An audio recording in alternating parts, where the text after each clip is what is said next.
recap from the Illinois Department of Agriculture.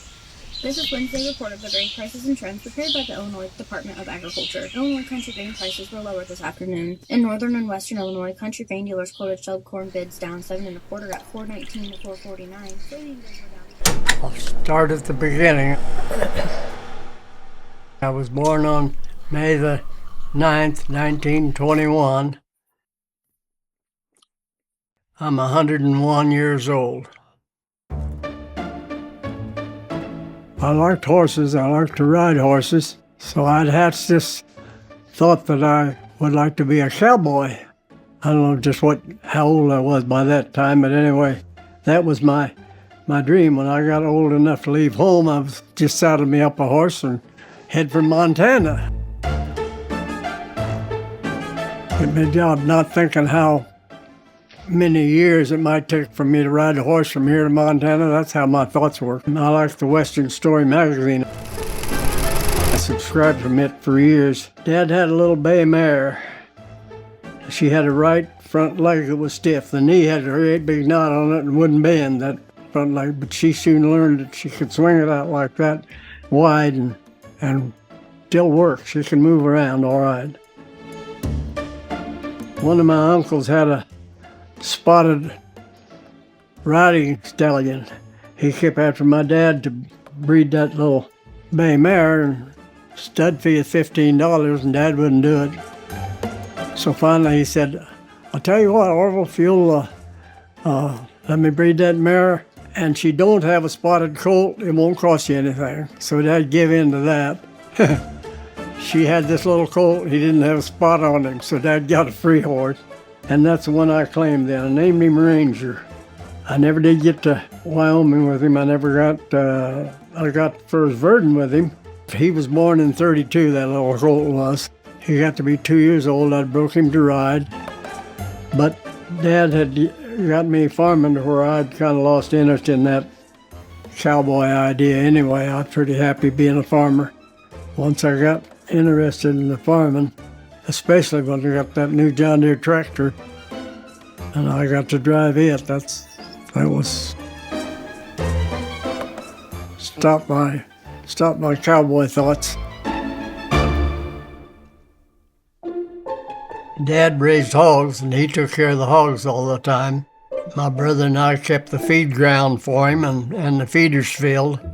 The farm at Verdon had stanchions for 20 cows, milk cows. So when we moved there, he filled those stanchions with milk cows, and we three boys, I and my two brothers, milked those 20 cows night and morning for all the years, my teen years. That was a hard job, but that was our income. We separated the cream from the milk through an old hand-cranked cream separator, hauled the cream to town and sold it for part of our income.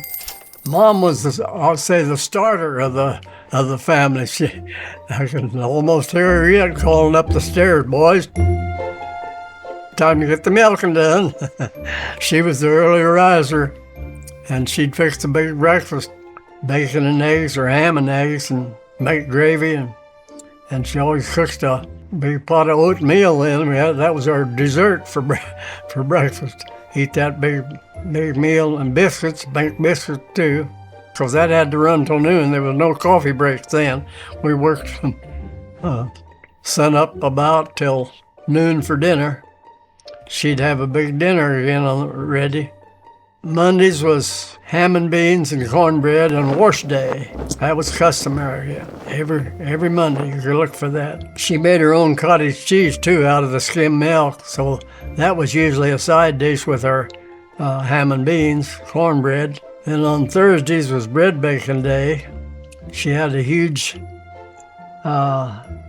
baking pan that held 6 big loaves of bread, and she'd bake those fresh every Thursday.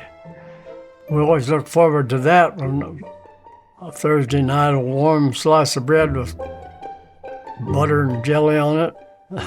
Well, when we kids were little, that was a treat in the afternoon when we got home from school, when we were still in school. Mom was a hard worker. She raised chickens and always had eggs to sell. She was very close with her money. She traded those eggs for the groceries at the private store in Verdon, Illinois. She always kept ahead of the charge card. She never wanted to owe them anything. And if she was getting too many eggs there, she'd maybe take a case to another place and sell them to get the cash rather than have too many overloading at the grocery store. But she worked the cash end of it pretty good. When I graduated from the 8th grade, actually I started helping him farm before I got out of school. I worked full time with him then. I was just 11 years old. He had one little field he had rented down along the creek, which is where Otter Lake is now. In fact, Otter Lake has flooded the little field. It's underwater in the north end of Otter Lake now. My dad took me down there on this tractor with a disc and the harrow behind.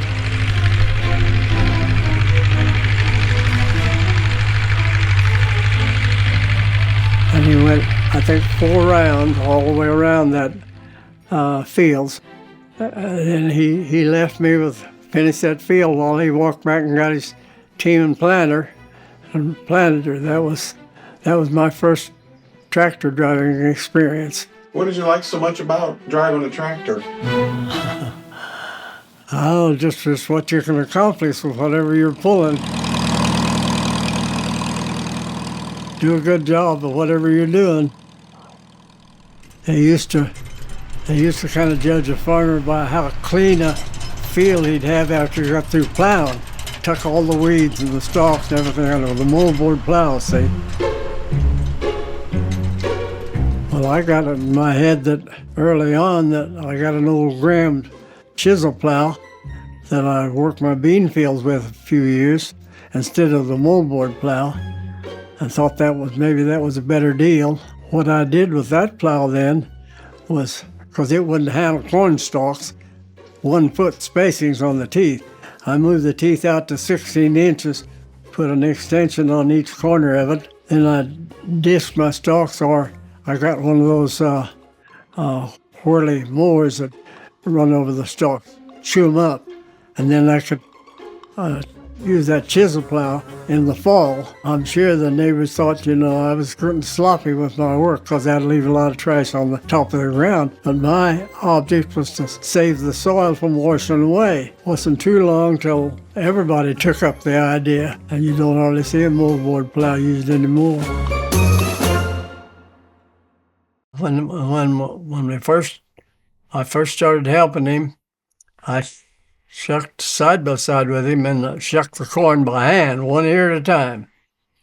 And we'd shuck 3 rows at a time as we went through the field. Each take a row and then had one between us we'd change off. Worked with him that way till the last year that I worked for him before I married. He let me have my own team and wagon. I shucked by myself that year. That was kind of an odd deal.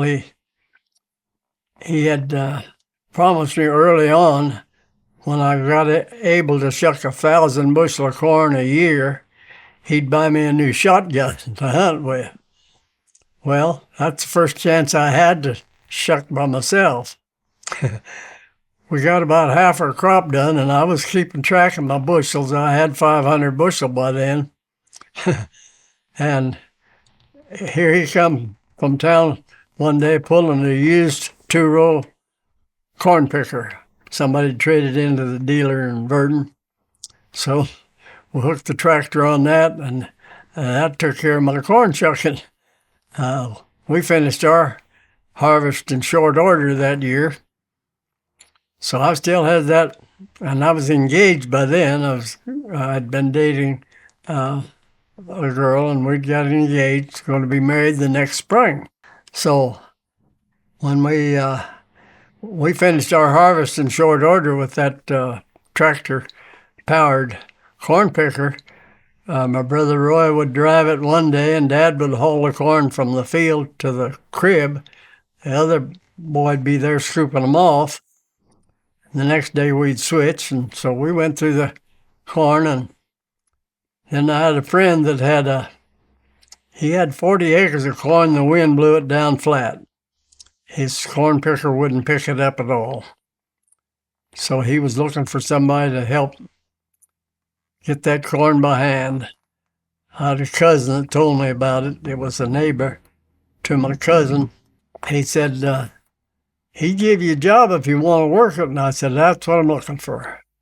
So I went over and hired him to get my other 500 bushel of corn. Then I reminded Dad his promise.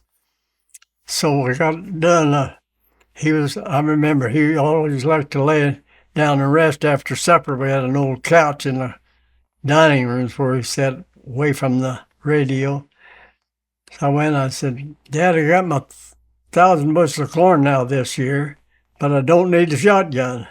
I need some housekeeping, some furniture and stuff. Well, that'll work. So he went down and got us enough furniture to start our housekeeping. It worked out pretty good. We got started there. Got farming by myself then. How'd you entertain yourself when you were out there on the tractor all day long? I sang by myself when I was out in the field. If I didn't have something that I could keep my mind on real good, I'd sing the songs, yeah. And every night when the teenagers, I shared the double bed with my younger brother Roscoe. I'd sing him to sleep every night. I don't know how he ever got through the night when I started dating. He'd be asleep time I'd come home. Yep, I done a lot of singing then. I was figuring out how many acres an hour I was hitting. I was always good at figuring numbers. I liked arithmetic in school the best.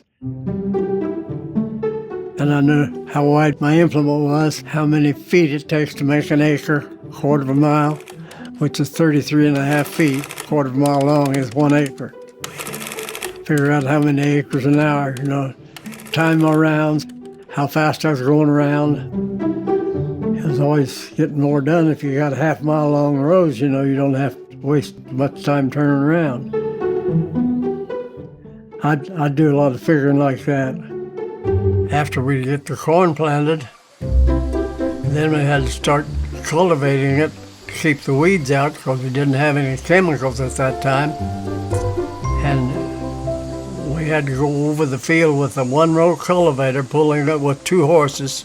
And Dad had 2 of the cultivators, so I would run one of them for him. By the time we'd get over all the crop one time, time to go again, the little weeds was trying to come up. Usually we'd get it cultivated 4 times before it got too tall. And at that time it'd be tall enough to shade out any more weeds from starting. I had the job one year of carrying water on the saddle horn, over the saddle horn of our riding horse. I'd take 2 jugs and they'd put me a hame strap through the handle so it would fit over the saddle horn. When they had the threshing ring, there was about 15 men working from the field all the way to the house, and then 5 or 6 grain haulers hauling the grain to the elevator. You had to keep them watered. That was my job one year on the threshing ring, making the rounds on the old horse. Each man gave him a drink out of the jug. I think they used a corn cob with a rag around it for a stopper. I can almost see those guys yet. Every one of them would pull the stopper, pitch a little water out first, and then take him the next drink and pitch a little more water out, stick the stopper in, and go to the next guy. Go back when I made my round, empty the jugs, refill them. That wasn't too bad a job. Then it came time to harvest the wheat. That was always the big chore in the first 3 years that I worked the fields. I think it was 15 farmers made the big circle southwest of Louder. Bill Handy had the threshing machine. So he would take that from one farm to the next, and they'd bundle wagons would go out, and they had 4 men that stayed in the field with pitchforks to pitch the bundles up on the wagon. That fellow would get a big load of them and haul it up and park them into that thrashing machine. Okay, the grain was caught in, they needed 6 wagons. And my dad asked if he could put that old truck in as 2 wagons. That would make it take every 3rd load. Farmers agreed to do that. I liked that job, Pass them wagons up and go into the elevator and dump my truck and run back and catch the 3rd load every time. So that's the way we got through until we moved to that farm in 1936. That's when Alice Chalmers had just introduced that little orange combine that just cut a 5-foot swath. And that would take care of all that hard work of cutting and shocking that corn, hauling and running it through the thrashing mill machine. Dad bought one of them, and that's what we used then from then on.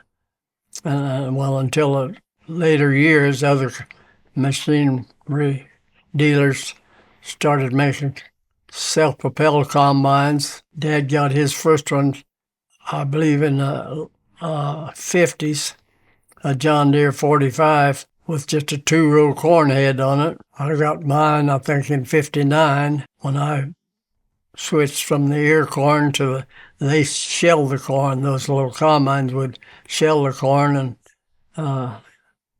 put it right in your grain bins then. That solved a lot of work there too. And my dad he had an old horse-powered hay baler actually.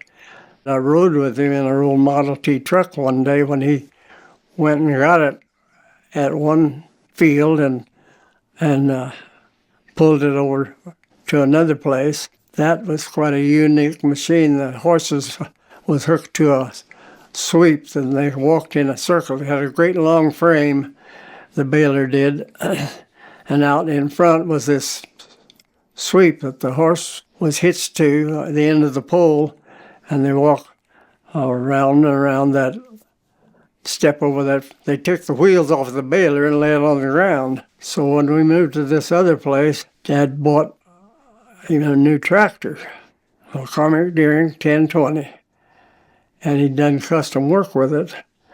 He found this old baler that was belt driven. He could step up that way. It had the bearings out in it. I remember watching him make forms around those big bearings and then melting lead in a little cup that made that like wheel weights, turn it to liquid, and he'd pour it in his molds. He made the bearings for that old baler that he'd bought. Baled a lot of hay with that. When I got to be 11 years old, I poked the wires for that baler, which took 5 men to operate, plus a man on the bull rake pushing the hay out to it. The next year I got to drive the team on that bull rake. That was quite a feat. You had one horse on each side of a 12-foot piece of machinery. You'd straddle a windrow of hay and push till you got a big pile and then push it up the side of the baler, where there'd be 2 or maybe 3 men standing there pitching up on the feed table where my dad always stood to feed it in under the baler feeder. That wire poking job was always the dirtiest one because they'd set the baler up for the prevailing wind to blow the chaff away from everybody else, but the little guy poking the wires got to eat the dust. Oh, it lasted 1 year on that. I got graduated up to the bull rake job. That's what I liked, driving it. Well, after we, of course, outlawed all the handling loose hay, I got in on one deal of that. When we made one move, there was a couple old bachelors that was still farming and with loose hay. You had to have a derrick, a rope, and a bunch of pulleys and the horse to pull it. When the wagon load of loose hay come up, they'd stick this fork in the top of it and set the trip derrick on there. Then I got to drive that derrick horse on that job that year. That was the only one year that we ever did do that. Then it was all handling bales after that, and my dad had this idea to, instead of having to stand on the wagon and toss them bales up by hand, he made a couple of big hooks, put them on a little short piece of chain, and put a pulley on that. And then he took a big hay rope, took another pulley and put it up about in the middle of the barn, passed it up the top of the roof, run your rope up through that pulley and back to these hooks. And the other end of the rope went out to a derrick horse. So the man on the wagon had a short rope, small rope hooked to them hooks, pull them out of the barn.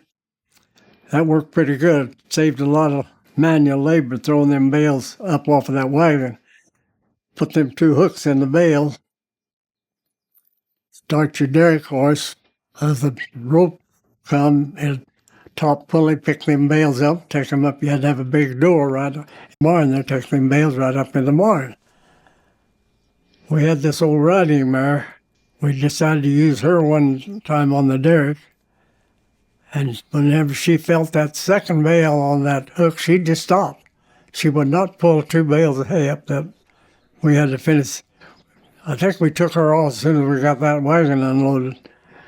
When my grandpa Hayes passed on then, he had a 28 Chevy car. And my mom was an only child, so there was no sale, and he just inherited that car. We got to using that on the derrick. That worked real good. I got to drive that some, and we'd tie it to the front bumper and back up to pull the bales in and run up again, and it'd take 2 bales anytime you hooked them on. We moved from that farm in 32 farther north. He got a good 200-acre farm up there. That's when I was getting big enough I could drive that old tractor. I drove it for one little job he had when I was only 11. The year we moved up to this bigger place turned out to be a wet spring. Dad couldn't get his fields plowed early, so he put a light on the tractor and got a 6-volt battery that he could recharge in his old truck. It had a generator on it, and it would charge the battery when he'd drive the truck. Anyway, he started the farm work with that old tractor. Of a night, he'd plow a land or 2, and the next morning he'd hook it to the tandem disc with 2-section hair behind, and I'd drive it to work that down.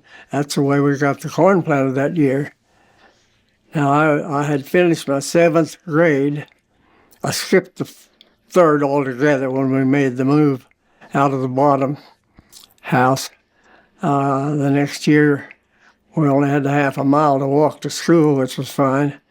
But they wasn't teaching the 3rd grade the next year up there, 2nd or 4th. So I took the 4th, jumped the 3rd completely. That suited me because I didn't like school anyway.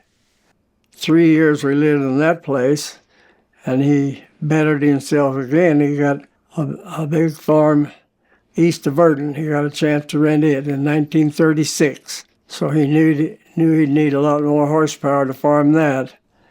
And that was the year, of course, that I would turn 15 years old when May rolled around in 36. He went and bought a new John Deere tractor, Model A John Deere.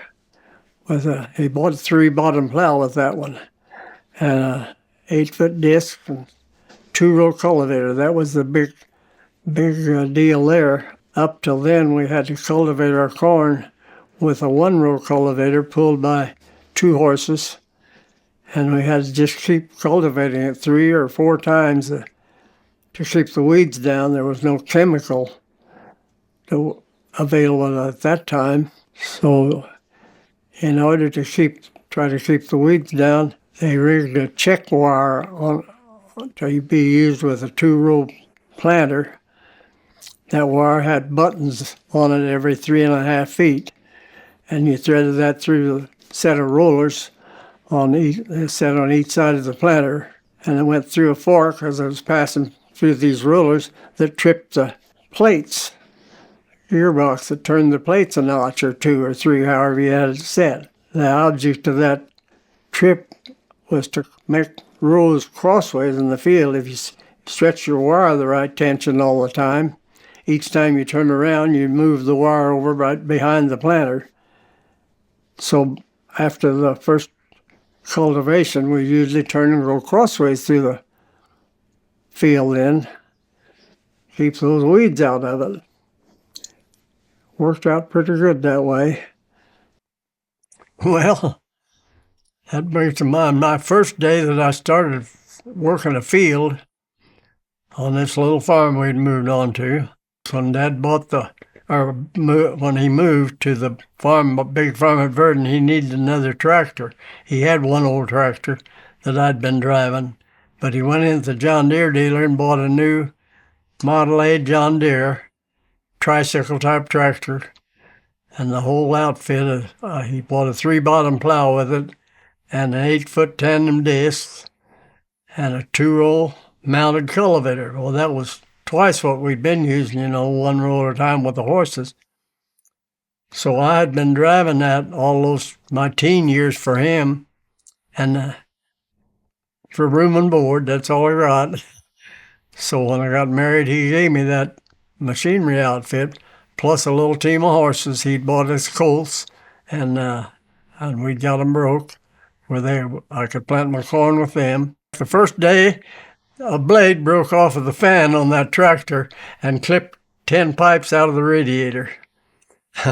My dad was pretty handy with a soldering iron and a blowtorch, so he come over and fixed the radiator with it right on the tractor. But I had to come up with $4 for a fan that I didn't have. I went to the dealers and told them my situation. And I said, I don't have the money, but I will pay it if you'll give me credit, and they was good enough to do it. The blade cost $4. So I got it paid off in 8 weeks by squeezing 50 cents out of each cream check. Dad had given me 1 milk cow, too, when I was married, and I bought 4 more from him and gave him a promissory note to pay him, which I did later on. Not that first year, because that first year was scarce. But anyway, that was how I started building my credit right there, that first day of farming. I call that a bad day. But it come out all right. The best part, I think, of the farming was being able to do your work in the great outdoors, where you had the fresh air. A lot of time it was full of dirt and dust, but then anyway, it was good. I liked that. Yeah. You made the decision, and if it didn't work out, you knew who to blame. Bought that 4020 new in 1966.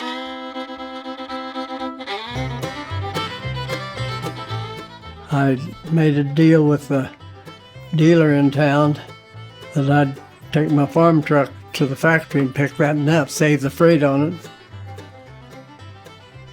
And I bought that from him for $7,000. It'd bring more than that today at auction, as old as it is.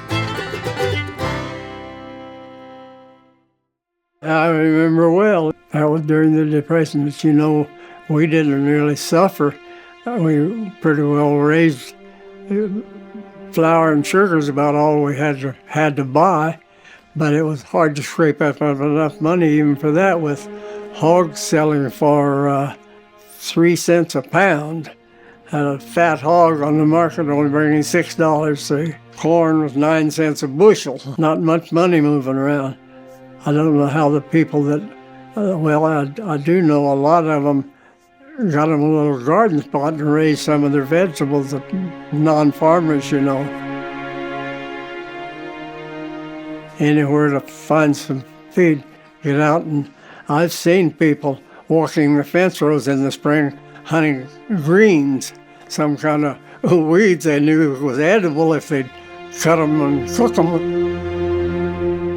I could sympathize with people that lived in town, worked factory jobs and the like, and no means of putting food on their table, only their wages. The farm I started farming on, my dad had just bought it, and it had a new barn. Oh, it was 2 years old, I believe. Hadn't been painted yet.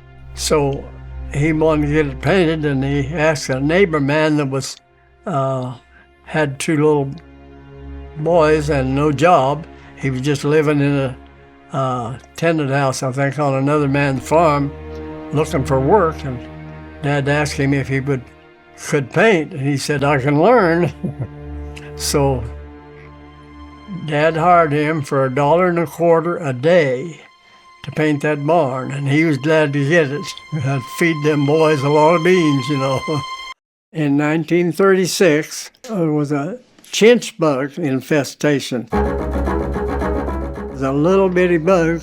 I don't know where it originated, but it liked to suck the moisture out of the corn stalks, and they come by the billions. They moved out of the fence rows, I think, or maybe out of the wheat fields. I don't know for sure, but I know they killed the corn.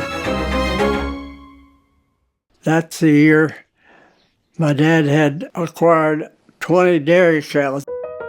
Dad was at loose ends on how to feed all those cows, I know. First, we cut 20 acres of that dead corn that the chinch bugs had killed. Boy, that was a dirty job, cutting that stuff by hand and putting it in shocks. It had little old nubbin ears on it. You could grind it then and run it through that hammer mill. And then he got some blackstrap molasses, bought it in a big barrel, water that down so we could pour it through a sprinkler. We'd fill the manger full of that ground corn, take that molasses and sprinkle out over the top, and boy, they liked that. They'd come running when you opened the door to get their head in there and start eating. And so that's the way we made the milk out of the ruined corn. It was also a hot summer.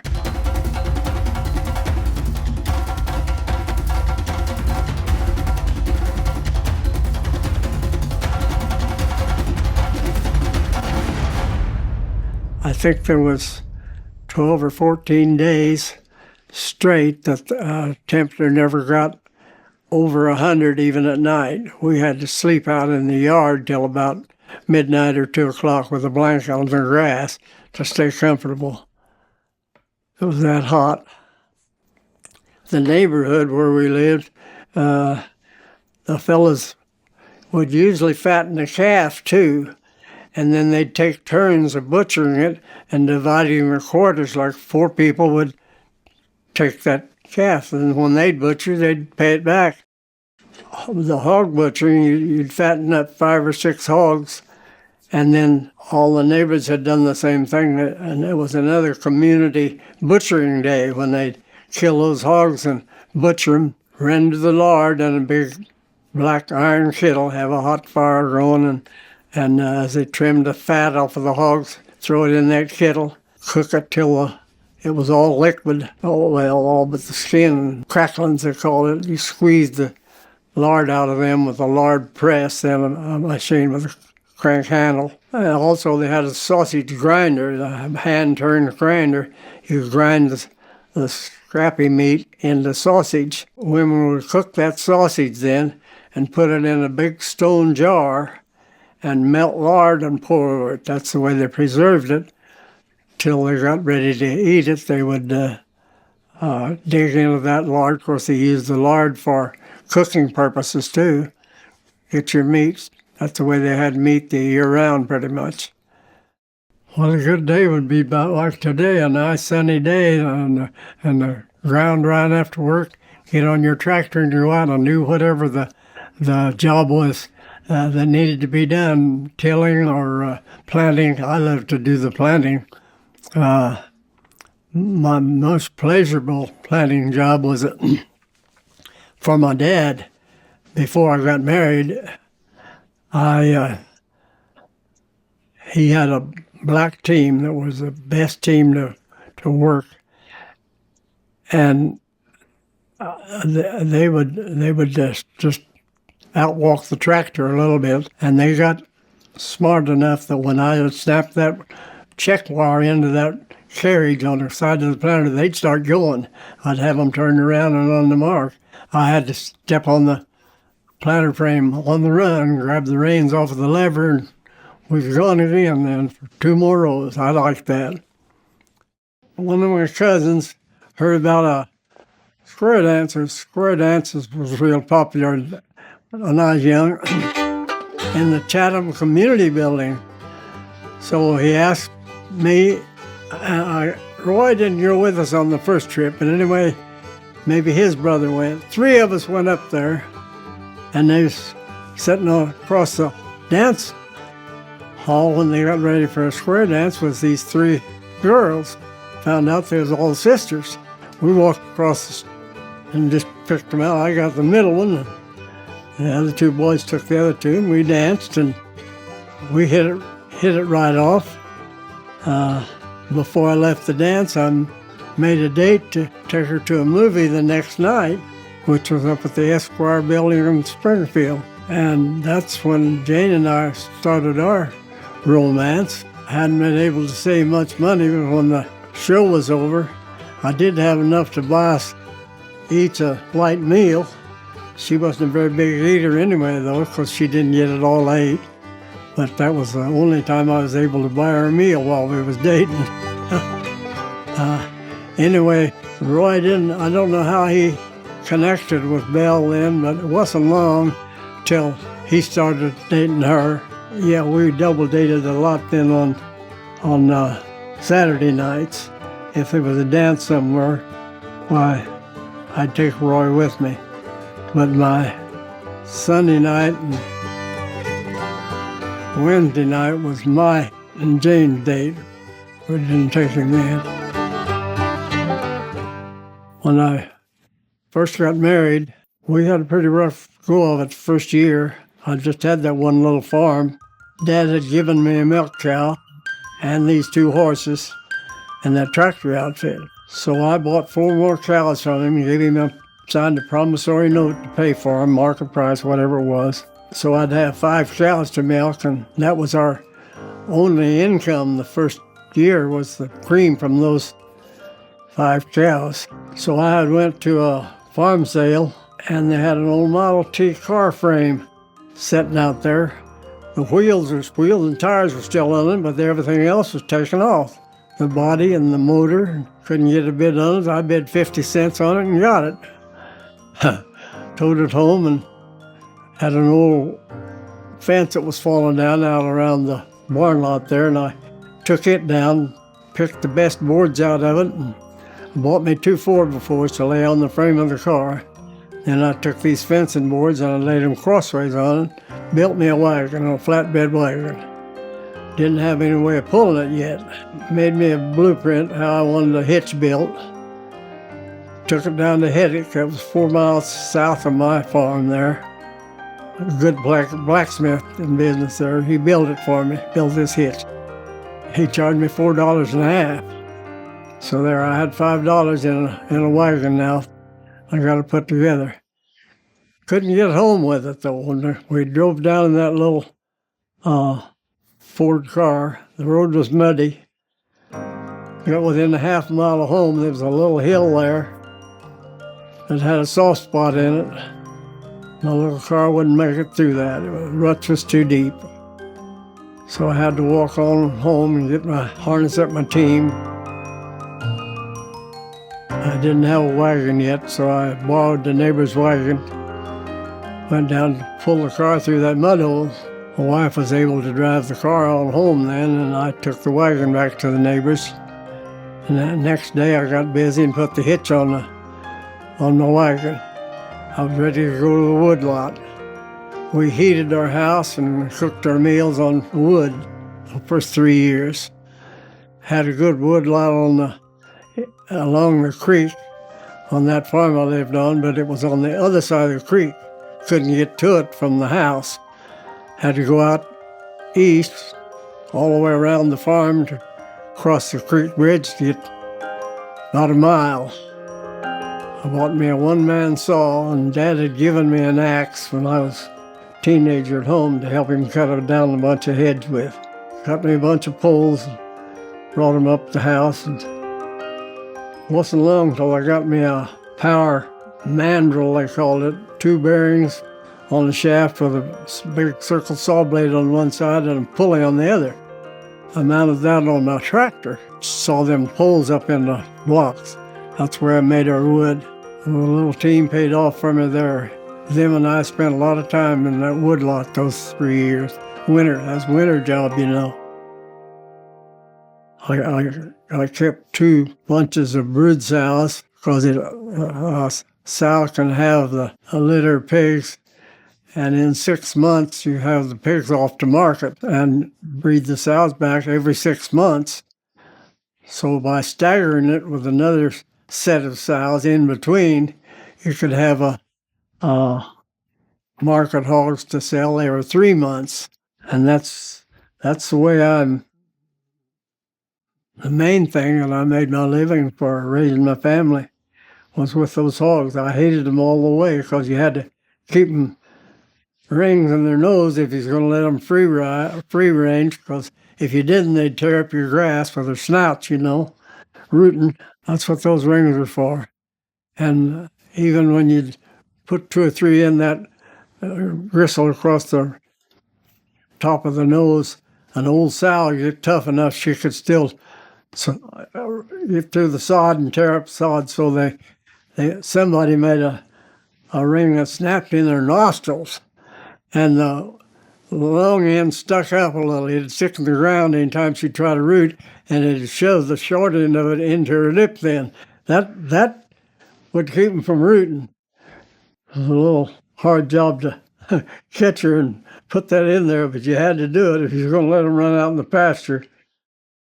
The goat, one of our trips was to get the mail with her. She'd go to the pasture gate where we had to get out on the main highway and go another quarter of a mile to get to our mailbox. She would not go out on that road. One of us have to get off and lead her up to when we got the mail. They could get back on the cart then because she'd go back home just flying. And that was the fun part of it, fetching the mail in with the old nanny goat in her cart. Had a little 37 Ford. We lived southwest of Palmyra. So going over there to Verdon to help Dad that morning.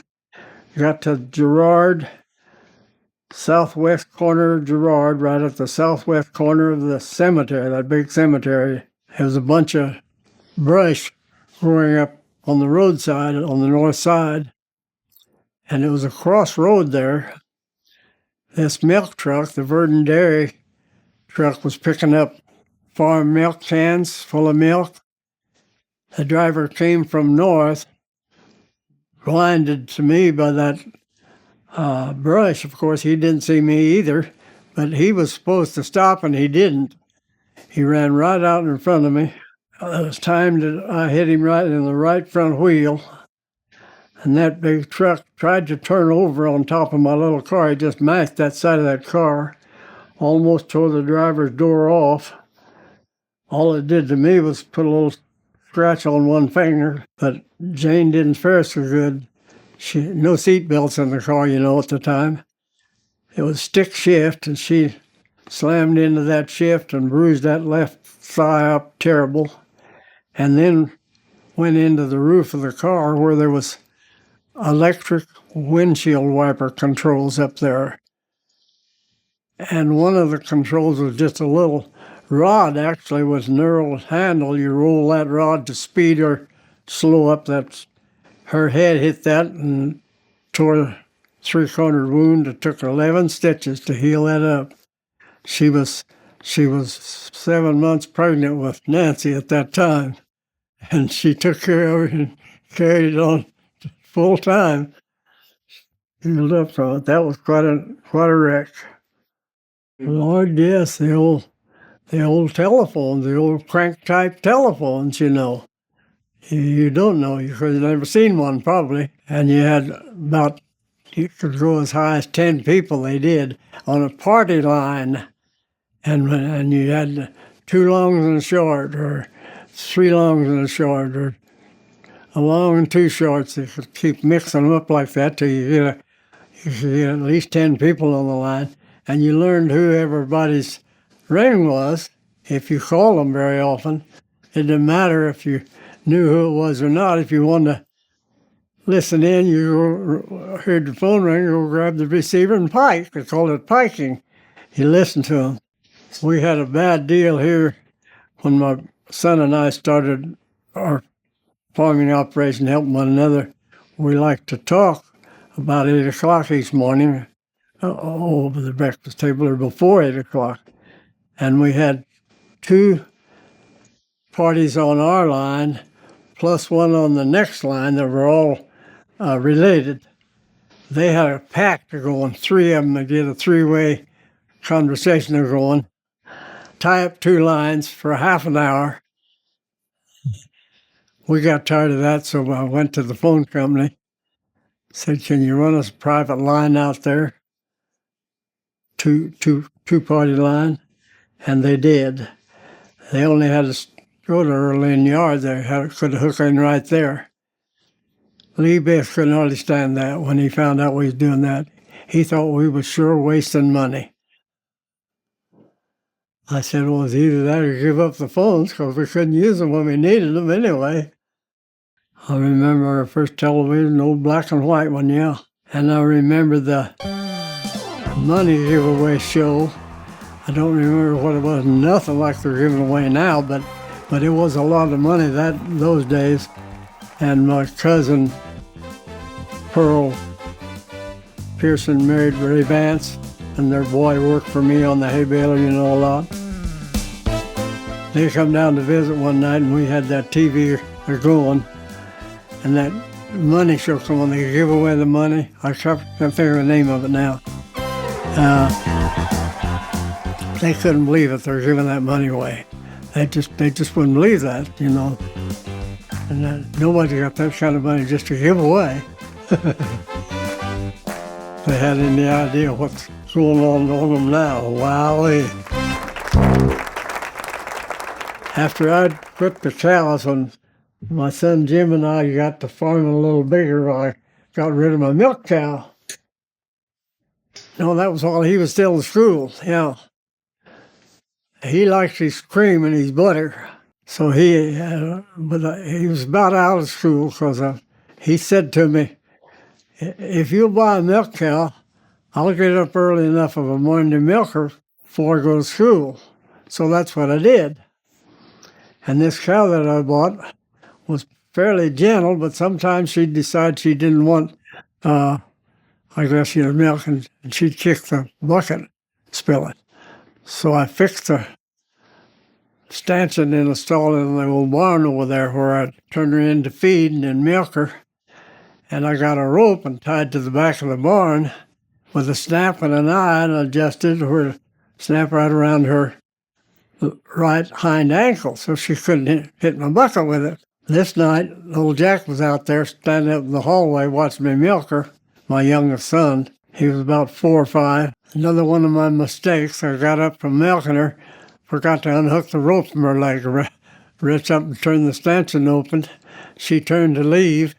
I tried to stop her then, and she wasn't going to stop. She knocked me out the door backwards. I had the bucket of milk in my hand. There was a sill there they had to step over, and I didn't get over it. Went out, a concrete slab in front of that door. I lit right on my tailbone, and I know I made a loud noise. Little Jack says, "Dad, are you dead?"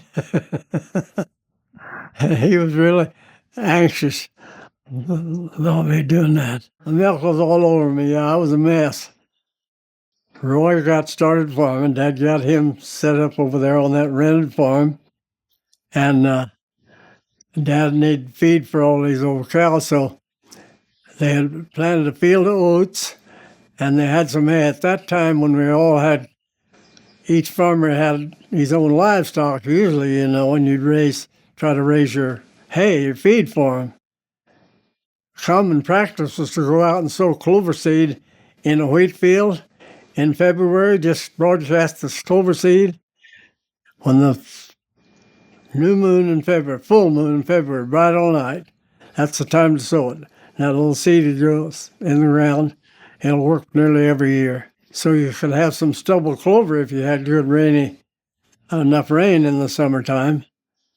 Anyway, Dad had bought the rent oats and the rent hay off of that farm. That might have been, I think that's when John and Helen still owned it, still rented it, I believe. Anyway, this deal, he had me running the truck and took the little combine over there to cut the oats with. Roy would have been cutting the oats. And the hay, he had mowed the hay too, and it was ready to bale at the same time. So he took his baler over there too.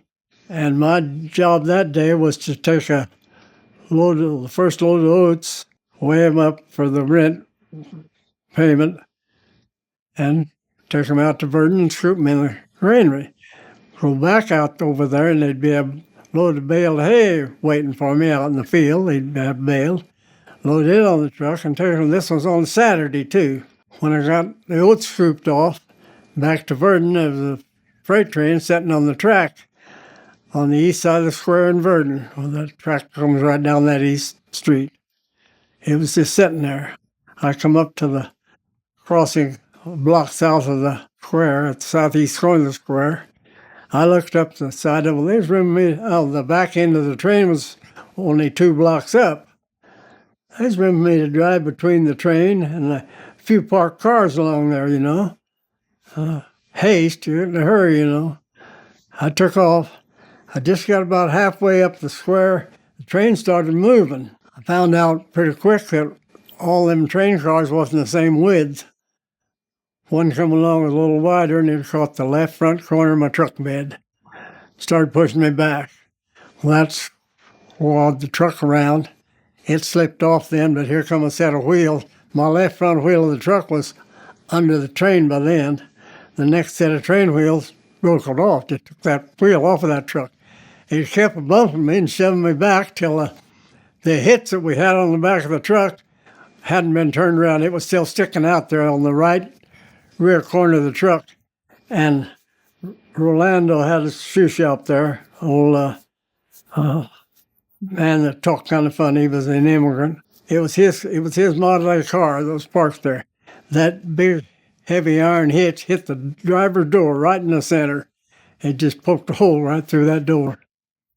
That poor old man came out. He was just a wreck, But I lucked out there. Uncle Pete come along about that time, or Clarence. He had a baler operation too, and he just finished early that evening. He saw the wreck and he stopped there. His crew was with him, and he had a truck. Told him my situation. He said, "Take my truck and go ahead and get your load of hay. I'll get this wreck, take care of this wreck for you." He saved the day for me there, but not the night, because by that time I'd lost about an hour or more. Went ahead and got the load of hay. Time I got over to the barn, still had the milking to do yet after that. There was no use to even thinking about a date. So I stood her up that night. I wasn't too long before we was to get married either. That was that same summer. Went up Sunday night then. I don't think they had a phone. I know I didn't get in touch with her. Did I ever tell you that the man that had been trying to date her came driving around in his car that night while she was sitting on the step waiting for me? So he stopped. There's advantage, Asked her if she wanted to go for a ride. Well, don't look like Harvey's coming. I'll ride around town with you. And she did. He still never got a date with her, though, because when I explained my truck wreck to her, I got excused, and she did. She could see the light then. Panther. The conservation guys claimed there wasn't any black panthers, but it was a black cat of some kind. Whether it's panther or not, I don't know. Down in the bottom farm, and He walked right across in front of my headlights as I was plowing at night there, lights on the tractor. So I drove up by my truck and shut her off and hopped in the truck and come home and got my pistol.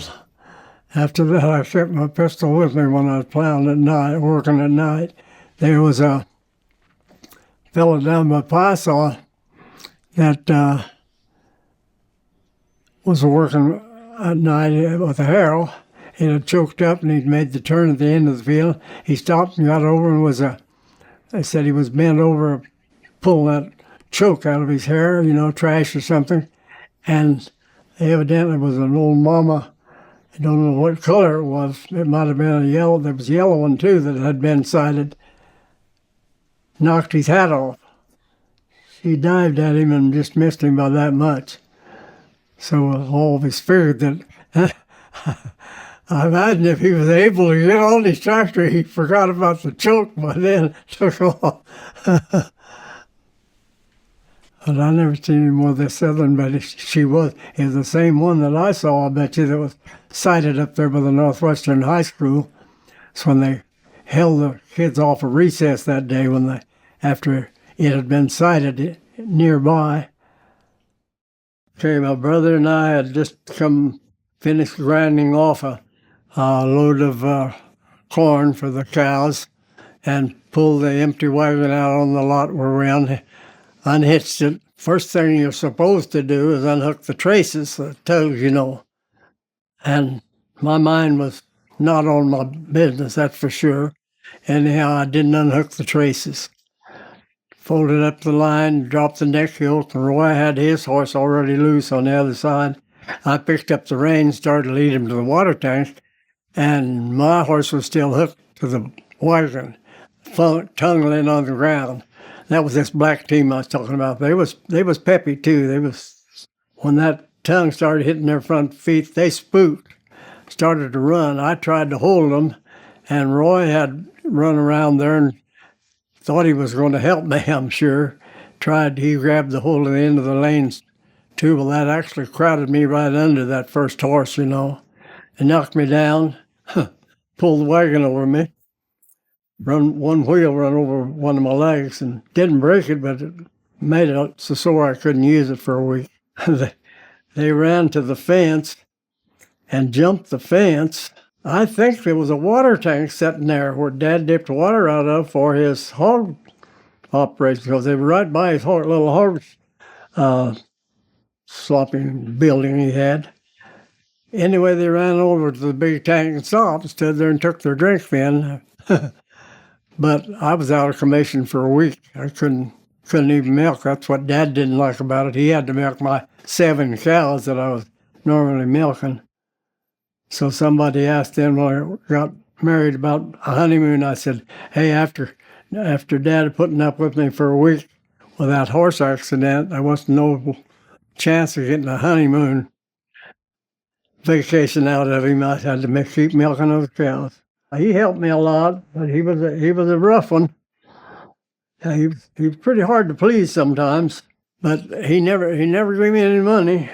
I worked for room and board, 5 years of my teen years, run that little tractor. But what he had in mind when he bought it, I'm sure, was giving it to me when I got married, which he did, the whole tractor outfit, and a milk cow, and that little team of horses. Well, a typical day was get up before sunup and do the farm chores, the animal chores. If you had to do the milking, which had to be twice a day, and until I got real busy in the farm work, I always had milk cows. I did go a few years there without any milk cows, but get the milking done. While your wife made breakfast, you usually come in to eat a big breakfast, and after that, get on your tractor or harness your team. If you was going to work horses that day, I did work the horses. I had a nice little team, Prince and Babe. I planted my corn with the first 3 years I farmed for myself. Then I got hydraulics. I traded tractors, got hydraulics where I could control the implement from the tractor seat. and I let my horses go then, got rid of my horses. I tried to start early. You'd hear the other farmers starting their tractors around. I wanted them to hear mine before they started theirs, especially my old John Deere. Everybody knew that was Harvey when they go toot, toot, toot, toot, toot, toot, They made fun of them, but boy, I liked them. Yep, I was always John Deere. After that one old tractor that I told you Dad broke me in on, he kept that until it finally threw the rod out through the side of the block, and he after us boys was all gone from home, he was still using that old tractor. But yeah, we all used John Deere's. Franklin Roosevelt was the president that I believe went in during the Depression time and pulled them out of it really with they called it the WPA, was Workers Program or something. And he actually put shovels in the men's hand to dig ditches and build roads with by hand to give them work so they could make a few dollars and buy a little food for their family. And I'm sure that he was probably the best president we have ever had for that at that time. In my years of farming, the government controlled the prices on our products and the amount that we could grow if we would go along with their programs, their suggestions on the acres that we planted, which I think has helped pull us out of that hole we were in during the Depression. And they would pay you this to keep you from overplanting a crop that they thought was going to be too big. If you're planting too many acres, they limit your acres. If you go along with us, they tell you, we'll give you so many dollars for not planting that crop on those acres. Some of the acres were laid out and just mowed to keep the weeds down. You'd have conservation. And after that Depression, the sad thing that I always have remembered was the hog situation. They limited the farmers for how many pigs they could raise in a season. Well, when you bred a bunch of sows, you didn't know how many baby pigs each one was going to have. Dad had, 5 or 6, I think, as I recall. And when they all had pigs, they had too many. And he had to go and dispose of a few of those little pigs. I never will forget that, but that was what he had to do to go along with the government's program to get these prices back up. And it worked the same way, of course, with the grain, as I was talking about a while ago, or limit to how much that you could grow. And then they still keep working on the farm programs, trying to keep it equal and a decent price on stuff. The prices have went wild this past year on the crops, but so has all the inputs, the fertilizer and machinery prices goes up all the time. Fuel prices is out of this world right now. They are getting the gasoline back down a little bit, but not diesel fuel, and that's what the farmers need. All their big machinery and trucks are powered with diesel fuel, and they need to do something about that, but so far they're not getting the price back down. Our groceries is getting higher by the week. So I don't know where it's going to all end. Well, my most difficult time was when my wife decided to leave, and I had to break up the whole operations. I sold off the beef cattle, measured up the grain that was in the bin. She left in the fall. I was just about through harvest, And I praised everything. She wanted her half. She was out and gone, you know. So that really set me back. I had practically start over. That was in the early 70s. And I got recovered. I made some good investments in when I did get, I found me a good woman then in a couple of years, and we had 30 years together. That was the best 30 years of my life there.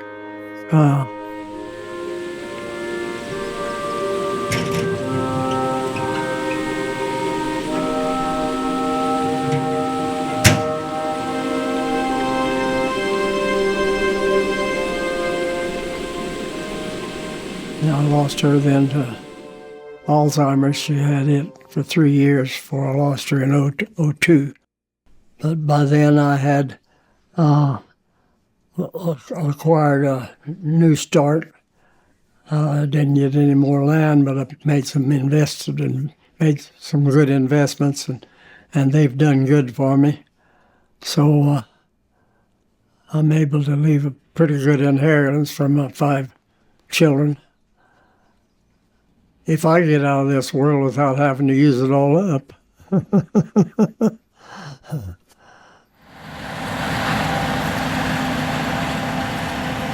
I believe I retired completely in '96. 1996. I would have been 75, I believe. And I had it in my head whenever I could raise 200 bushel of corn to the acre, I was going to retire. It happened in '96. I got 95 on the 195 and a fraction in '94. Out of this field right out, the big field right out here. Hope it don't rain till dark.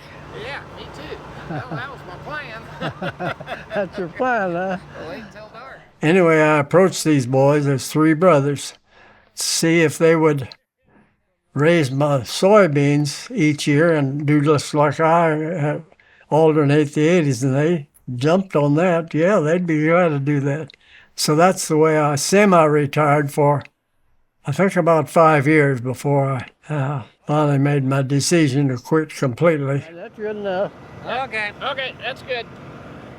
I was getting close to the 200 bushel mark on my corn yield. Yeah. And I'd made up my mind when I reached that goal, I would retire. Well, 2 years before I retired, I got 199. Ain't good enough. So I stayed with it 2 more years. I got my 200 bushel plus the last year that I farmed in my cornfield. Got 200, and then that's when I quit. That readout on the side, is that the pounds you got in? That's how many pounds is in. That comes in handy when you go load the truck going to St. Louis. Oh, I'd say it would, yeah.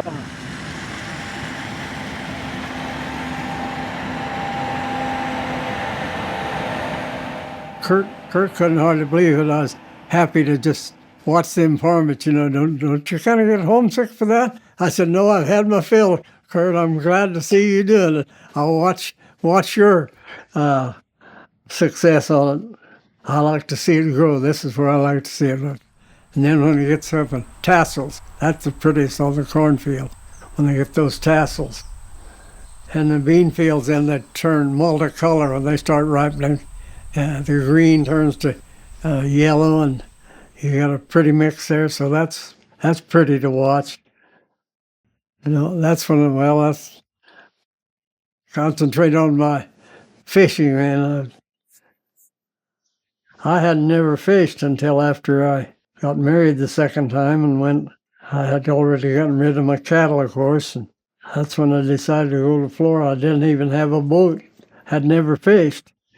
Got down there, and one of my cousins and his wife had been fishing that lake for several years, heard his stories, so they'd catch so many, they'd just give them away. At Lake Okeechobee, the big lake in Florida, where it's down at the south end of it, right out of Belgrade. Family's the whole thing to me. That's what I worked my life for. And not only to raise them, but to have them around. And yep, I just love family.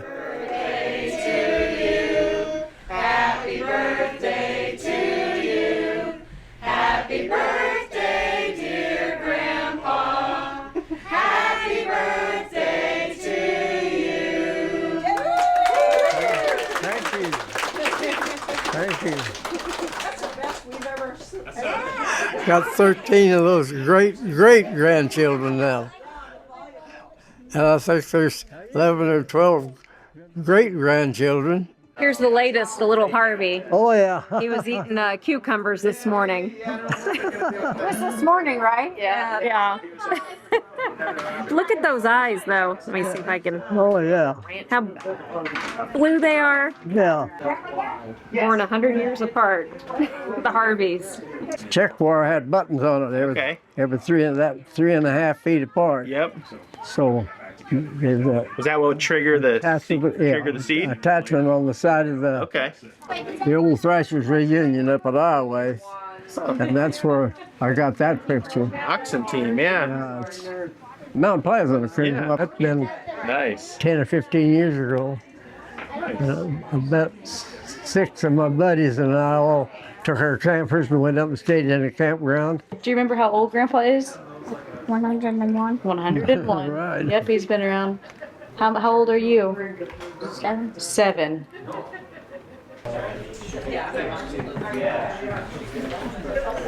She's at a good The little ones is what I cater to when they're too little to know any better, so they love me anyhow. Can I do that?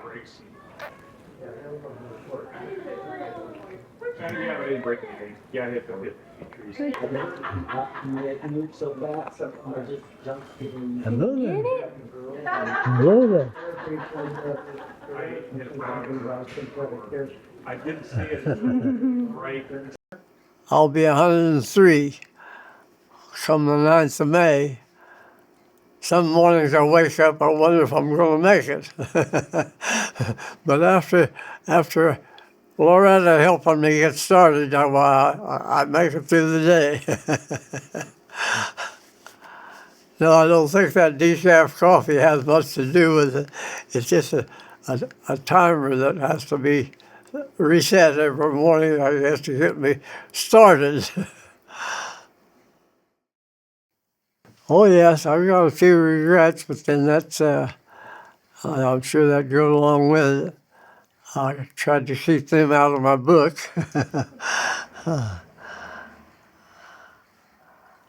I'm happy, very happy with the way it turned out.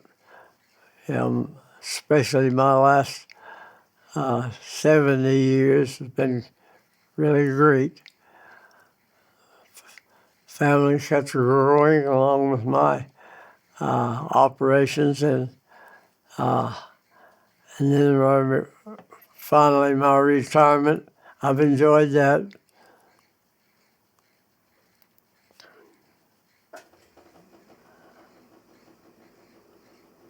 But I am getting pretty tired. In fact, I'm ready to make the trip anytime you'll ask me.